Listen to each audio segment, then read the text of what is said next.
ఏ విధంగా మనందరూ కలిసి ముందుకు వెళ్ళాలని, ఎక్కడెక్కడన్నా కోఆర్డినేషన్ కమిటీలు ఇంకా ఏర్పాటు కాలేకపోతే అవన్నింటినీ పూర్తి చేసుకోవాలనే ఉద్దేశంతో, అలాగే ఈ రానున్న 39 రోజులు ఈ 39 రోజులు ఈ ఎలక్షన్ సమావేశంలోని ఎలా కార్యాచరణ మనం ముందుకు వెళ్ళాలి, ఈ విషయాలన్నీ కూడా మేమందరం కలిసి మాట్లాడుకోవడానికి ఈరోజు బిఆర్ అంబేద్కర్ కోనసీమ జిల్లాలోని అమలాపురం నియోజకవర్గంలో మెట్ల రాంబాబు గారి ఇంట్లోని ఈ మీటింగ్ ఏర్పాటు చేసుకోవడం జరిగింది.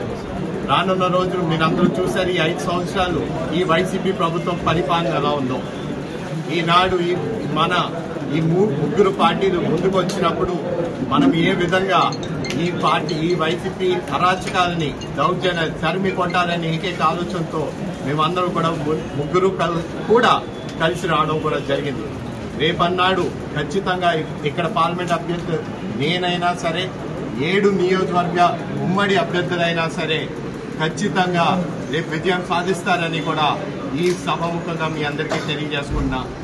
రానున్న రోజుల్లోని రాజోలు నియోజకవర్గం అయినా, అలాగే మన ముమ్మిడివారం అయినా సరే చాలా చోట్ల కూడా 3 పార్టీలు కలిసి నియోజకవర్గం స్థాయిలోని ఉమ్మడి మీటింగ్లు కూడా ఏర్పాటు చేసుకోవడం జరిగింది.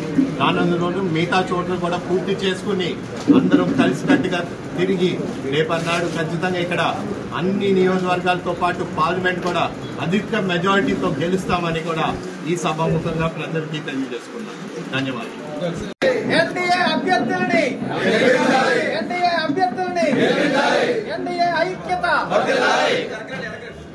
జై తెలుగుదేశం, జై బీజేపీ.